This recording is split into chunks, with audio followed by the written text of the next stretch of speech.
Hope this works, because it's as good as it's gonna get. It's close enough. It better be. I'm getting out of here.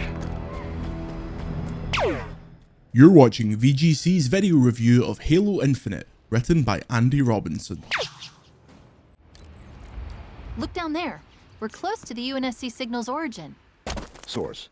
On paper, Halo in an open world setup feels like a perfect marriage. Even though previous Halo entries were very much linear games, their best moments featured sprawling environments, beautiful vistas, and the agency to jump in a warthog and tear off in your own direction.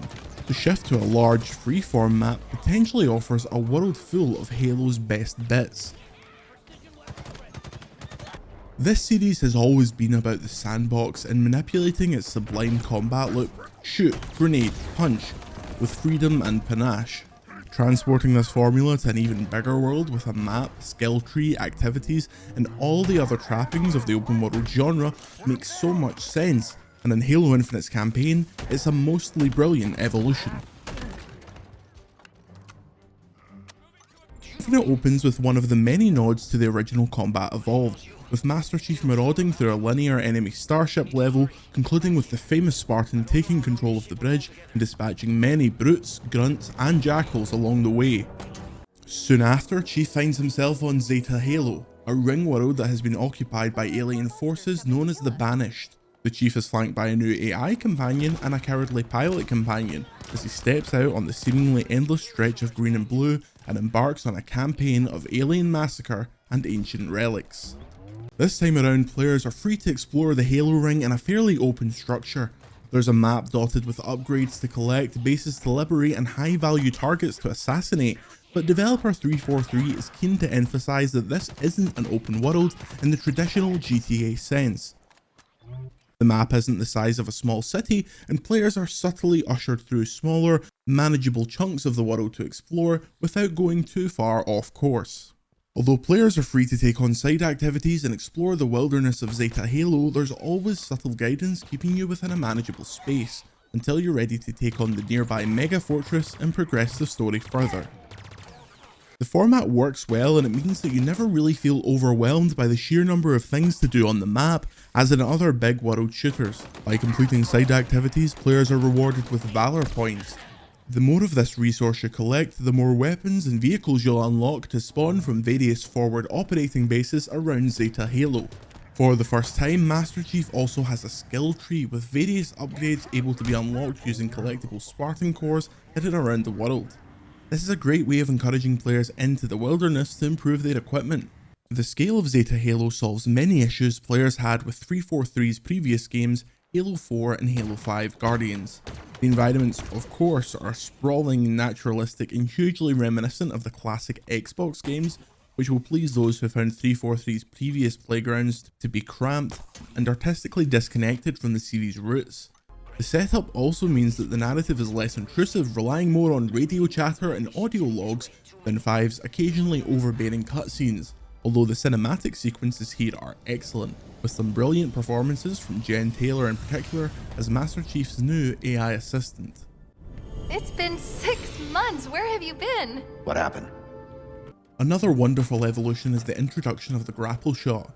Anyone who's played the multiplayer beta will know how enjoyable and disruptive this mechanic can be, but in single player it makes even more sense. Here, Chief is able to quickly scale cliff sides and flank enemies by zipping across the battlefield. Grappling also introduces excellent combat dynamics, with the player able to grapple towards baddies for a swift melee finish or pull in a powerful weapon from across the room. The grapple is simply a perfect fit for the Halo combat loop, and the biggest compliment we can give it is that it feels like it should have always been there. The grapple shot embodies just how Infinite masterfully balances evolving Halo's classic formula while simultaneously retaining all the elements that made the earlier games brilliant in the first place. Capturing FOBs to create fast travel points and reveal nearby side activities feels like a thoroughly contemporary mechanic, but when you spawn in a warthog, load it with soldiers and stream towards a base manned by an army of elites, grunts and jackals, it feels like you're back in 2001 and loving every minute. At one point, the player is tasked with travelling to various points of interest around Zeta Halo. While initially we feared that this could be a cynical stretching out of the campaign, it actually ended up being one of the more enjoyable parts of the campaign, because Halo is at its best when it arranges all of its parts into a multi-course meal: a large battle, a tight indoor siege, and an assault course behind the controls of a tank. All of these great moments, harking back to the natural grandiose of Combat Evolved's beachhead or the Warthog chase moments, take place in a wide open world. Exploring Zeta Halo and planning your assault on the nearest banished base is as good as single player Halo has been since Bungie handed over the keys. It's at once both a brilliantly nostalgic and delightfully fresh evolution of the tried and tested Halo formula.